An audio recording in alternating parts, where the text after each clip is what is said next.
everybody, this is Perch, and in some ways, now this is definitely stretching it into a glass half full way of looking at the world and things that happen. But in some ways, the release of Inferno #4, which is the final issue of Jonathan Hickman's time on the X-Men, serves as a interesting case study for what happens when a writer gets interrupted in their run.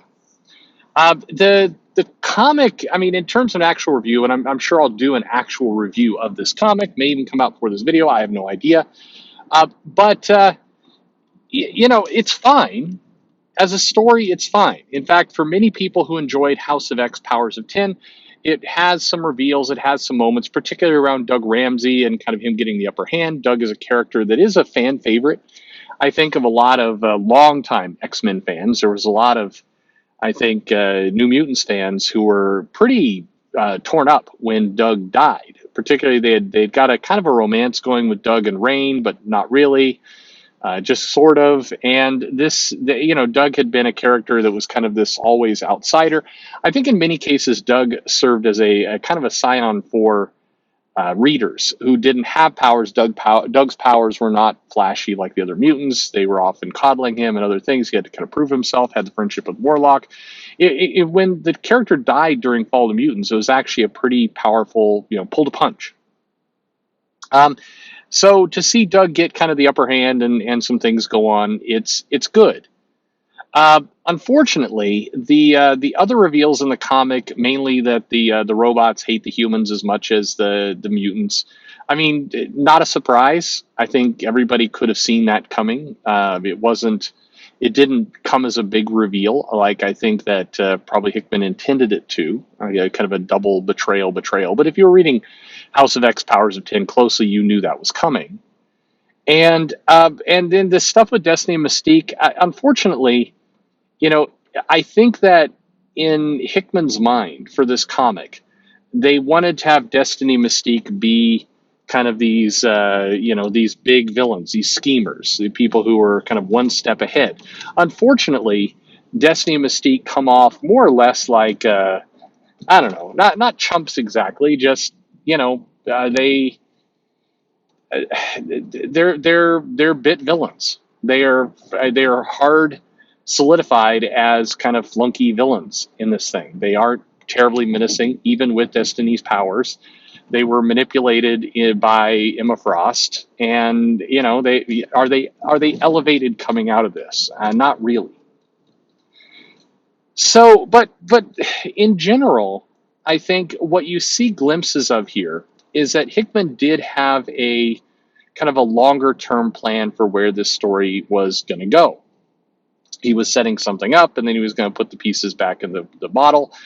One of the things I speculated on during House of X Powers of 10, way back in those review videos, were what would happen if you took away Moira's powers, and would this be the MacGuffin of sorts that Hickman would use in order to stop the timeline from going forward. I have a feeling a lot of people are going to do reviews talking about how the removal of Moira's powers helps to, basically get us out of this situation where Moira was planning was if she died, the entire timeline was reset. This would be the way out of that, and sure enough, that's what they did.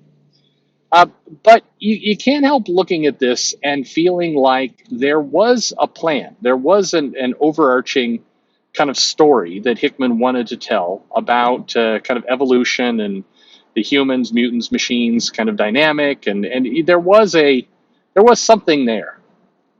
Unfortunately, the ending feels I don't know, soft is the wrong word, just that it has to fall into several of the old tropes. And one of the tropes that I think has plagued comics in general for a while is that the characters, in order to keep the story moving forward, have to start acting stupid by the end of it. And you see this on full display with Magneto and Xavier, given that they can come back to life, given that, basically, they could afford to sacrifice Xavier if Magneto can escape. He had opportunities to escape, but instead they do this banter back and forth between the robots and the humans, all of which feels wasteful for both. The machines don't really get what they want. The mutants, Xavier and Magneto, don't get what they want. Nobody really wins in this whole thing. There's just, unfortunately, there's moments where the reveals are, they're, they fall victim to the need to kind of put things back into the box, if you will. I don't know. I was disappointed to hear that Hickman was ending his run early, mainly because I like it when a writer, a creator can see their vision through from start to finish. I think that everyone could have told you this was coming, that he would be leaving the book early and things would continue, because at the end of the day, Marvel is not in the business of doing, you know, definitive runs on comics and then ending them. They're in the business of ongoing forever comics. And so whenever that is kind of their goal, whenever that is what they're, what that's their business model, you're going to get things like comics, continuing past their expiration date. Now we enter into this interesting period where, the comics have to continue charting a new course, and that will be in the hands of people like Kieran Gillian and Gary Duggan and Vita Ayala and Teenie Howard and others to kind of chart this new, what this new era of the X-Men looks like. Unfortunately, for I think a lot of people who are looking at this and reading it, it's going to look like spinning your wheels. One thing that the Hickman announcement and his initial run on the X-Men, even though I believe it was fake from the very beginning, one thing that it felt like was that we were getting a story that you could, with a beginning, a middle, and an end. And where this is resulted is we're getting a story with a beginning, a middle, and lots more middle. And it will be over, once kind of the sales have sunk and they're not sure what to do, and some hotshot writer comes in to revitalize the franchise and do something majorly different. In my opinion, as just a prediction, it feels inevitable to me at this point that Marvel is going to do their own version of a New 52, a reboot of the line. I think for many, many years, they resisted it. They said we wouldn't do it. But increasingly, they've written themselves into strange corners, kind of all over the place. In the summer, we're getting Avengers versus Eternals versus X-Men as a big battle, Judgment Day. I don't think the reboot is happening then. But the problem of when you kind of say we're no longer just going to tell stories of adventures of these superheroes, we're going to try and deconstruct them at some point, is that you can deconstruct them to the path where there's not really any stories left to tell. I think right now, what is the X-Men? Hickman introduced this kind of in-game approach of the title where, you knew something bad was going to happen. You knew that it was setting up for a fall. You knew that it was going to be bad. Inferno ends with really very little change. The robots are still out there playing the long game. The mutants are still on their island with immortality. Moira depowered on the run, so she can kind of go back to being invisible for a while. It's not terribly different. And unfortunately, what do you do now? Well, you're going to have some stories of the mutant politics on the island.